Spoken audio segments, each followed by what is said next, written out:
melakukan pengukuran indeks tata kelola kepolisian berbasis online, di mana ITK ini untuk mengukur kinerja dan capaian reformasi birokrasi Polri, khususnya di wilayah hukum Polresta Banda Aceh, Polda Aceh.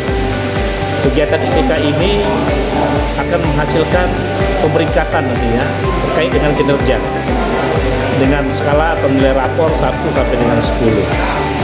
Dalam ITK ini dinilai selain kelengkapan data objektif yang berkaitan dengan penunjang tugas, pelaksanaan tugas pokok kepolisian, juga memintakan persepsi masyarakat terhadap kinerja khususnya pelayanan kepolisian, baik persepsi internal dari anggota kepolisian sendiri maupun dari persepsi eksternal.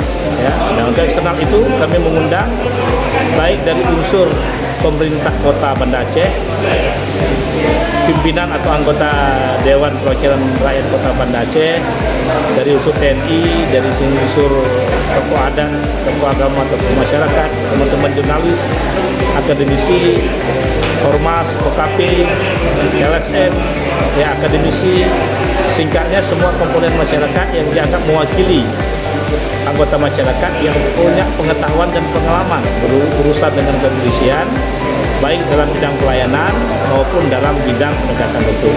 Kami jadikan sebagai responden untuk dibedakan persepsi.